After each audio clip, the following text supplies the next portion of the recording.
मसीह यीशु में आप सभी को जय मसीह की। मैं एक बात शेयर करना चाहता हूं जो प्रभु ने मेरे मन में डाला है, और आप इस बात को बड़े ध्यान से सुनिए और इस वीडियो को बिना स्किप किए आप देखिए। मसीह यीशु में बहुत ही महत्वपूर्ण सूचना, इस सूचना को बिना स्किप किए बड़े ध्यान से पढ़ें। मसीह यीशु में मेरे भाइयों और बहनों, जैसा कि हम सबको पता है कि लॉकडाउन के कारण से चर्च स्थल नहीं खुल पा रहे हैं और सब मसीह भाई और बहन ऑनलाइन ही प्रार्थना कर रहे हैं। फेसबुक, व्हाट्सएप, जूम ऐप, जियो ऐप, नाना प्रकार के सोशल मीडिया के द्वारा सभी ऑनलाइन ही प्रार्थना कर रहे हैं। सोशल मीडिया पर इतनी सारी वीडियोस हैं कि समझ नहीं आता कि किसका सॉन्ग सुना जाए या किसका वीडियो देखा जाए या किसका संदेश प्रचार सुना जाए। सोशल मीडिया पर बहुत सारे प्रचारक हैं और सभी प्रचारकों के संदेश के नाना प्रकार के विषय हैं। एक तरीके से देखा जाए तो सभी प्रचारकों की एक तरह से मजबूरी है सोशल मीडिया पर प्रचार करना या आराधना वर्शिप करना। मजबूरी क्या है? लॉकडाउन। और लॉकडाउन क्यों हुआ? कोरोना कोविड-19 महामारी के कारण से। तो मेरा सुझाव ये है कि हम अपने प्रचार के सारे विषय छोड़ करके सिर्फ एक विषय के लिए ही प्रार्थना करें, और वो विषय है कोरोना कोविड-19 महामारी। पूरी दुनिया में इस महामारी के कारण से हाहाकार मचा हुआ है। तो क्यों ना हम अपने लिए, अपने परिवार के लिए, अपने समाज के लिए, अपने देश के लिए हम इस कोरोना कोविड-19 महामारी के लिए प्रार्थना करें कि ये महामारी हमारे देश से चली जाए, हमारे देश से दूर हो जाए। मुझे विश्वास है कि अगर हम सब मिलकर इसी एक विषय के लिए ही प्रार्थना करेंगे तो प्रभु यीशु मसीह हमारे परमेश्वर हमारी प्रार्थना को जरूर सुनेंगे। पवित्र शास्त्र बाइबल उठाइए और पढ़िए। एस्तर की किताब। जब राजा के द्वारा हामान के षड्यंत्र के द्वारा समस्त इजरायलियों के लिए मौत की आज्ञा निकल चुकी थी, तो एस्तर ने समस्त इजरायलियों से यूं कहा कि तुम सब मिलकर मेरे निमित्त उपवास करो। जब सब लोगों ने उपवास किया तो वो मौत की आज्ञा टल गई। पवित्र शास्त्र बाइबल उत्पत्ति की किताब 18 और 19 अध्याय। सदोम अमोरा को बचाने के लिए, यानी इब्राहिम ने अपने भतीजे लूत को बचाने के लिए इब्राहिम ने परमेश्वर से विनती किया कि हे प्रभु, अगर उस नगर में 50 लोग मिलेंगे तो क्या तू फिर भी उस नगर को नाश कर देगा? परमेश्वर ने कहा मुझे 50 लोग भी मिलेंगे तो नाश नहीं करूँगा। फिर पर अब्राहम ने कहा कि अगर 40 मिलेंगे तो भी तू उस नगर को नाश कर देगा?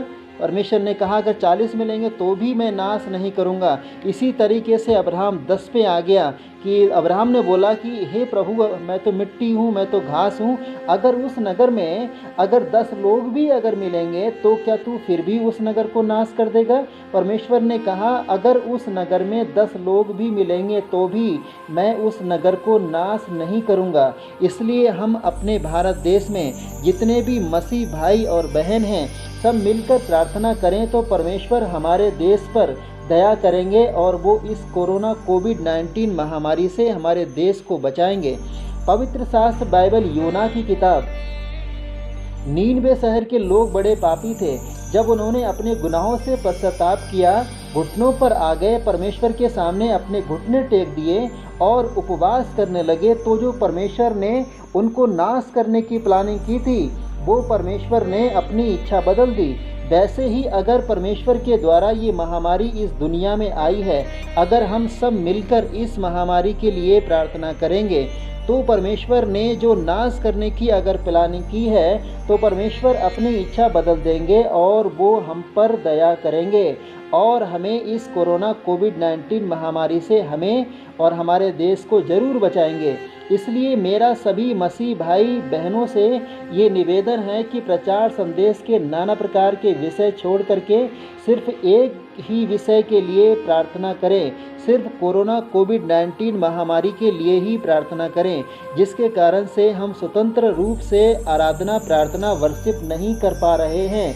अगर ये महामारी नहीं होगी तो हम स्वतंत्र रूप से चर्च स्थल में ही आराधना, वर्शिप, प्रार्थना कर सकेंगे। नोट: अगर यदि आप सोशल मीडिया के द्वारा ही आराधना, प्रार्थना, वर्शिप करना चाहते हैं यदि आप इसी तरह सोशल मीडिया पर ही नाना प्रकार के विषयों को लेकर संदेश प्रचार करना चाहते हैं, यदि आपको इसी तरह सोशल मीडिया पर ही डिजिटल माध्यम से ही संदेश प्रचार करना ही अच्छा लगता है, तो आप बिल्कुल प्रार्थना मत कीजिए कोरोना कोविड-19 महामारी के लिए। यदि आपको सोशल मीडिया पर ही डिजिटल माध्यम से आपको संदेश प्रचार करना ही अच्छा लगता है, तो बिल्कुल प्रार्थना मत कीजिए इस कोरोना कोविड-19 महामारी के लिए। यदि आप स्वतंत्र रूप से चर्च स्थल में प्रार्थना करना चाहते हैं, यदि आप परमेश्वर की सेवकाई को स्वतंत्रता पूर्वक करना चाहते हैं और परमेश्वर की सेवकाई को बढ़ते हुए देखना चाहते हैं, तो ये प्रार्थना आप जरूर कीजिए। नोट: इस संदेश को जहाँ तक हो सके वहाँ तक हर जगह पहुँचा दो और इस संदेश के द्वारा एक सप्ताह पहले से पूरे देश में कोरोना कोविड-19 महामारी के लिए प्रार्थना करने का ऐलान कर दिया जाए। सभी मसीही समुदाय की सहमति से कम 40 दिन लगातार पूरे हिंदुस्तान के मसीह लोग 40 दिन लगातार सिर्फ इसी एक ही विषय के लिए ही प्रार्थना करें, और वो विषय है कोरोना कोविड-19 महामारी।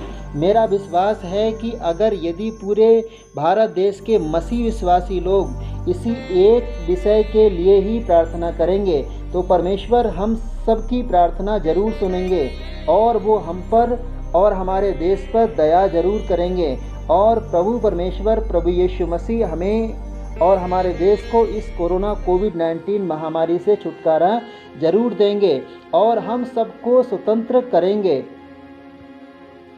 और जब हम स्वतंत्र हो जाएंगे तो हम चर्च स्थल में ही प्रार्थना, आराधना, वर्शिप कर सकेंगे और फिर हम कहीं भी ईश्वरीय सत्संग लगा सकते हैं और फिर परमेश्वर का काम और उसकी सेवकाई और बढ़ेगी और लोग आशीषित भी होंगे। नोट: अगर ये सुझाव किसी व्यक्ति को सही लगे वो हमसे संपर्क करे। इसमें मोबाइल नंबर भी है। इस मोबाइल नंबर जो आपको स्क्रीन पर दिख रहा है, इस मोबाइल नंबर पर आप संपर्क कर सकते हैं, और जिस किसी व्यक्ति को ये सुझाव सही ना लगे तो वो भी हमसे संपर्क करे और अपना सुझाव बताएं। प्रभु परमेश्वर प्रभु यीशु मसीह आप सबको बहुत बहुत आशीष करे। आमीन।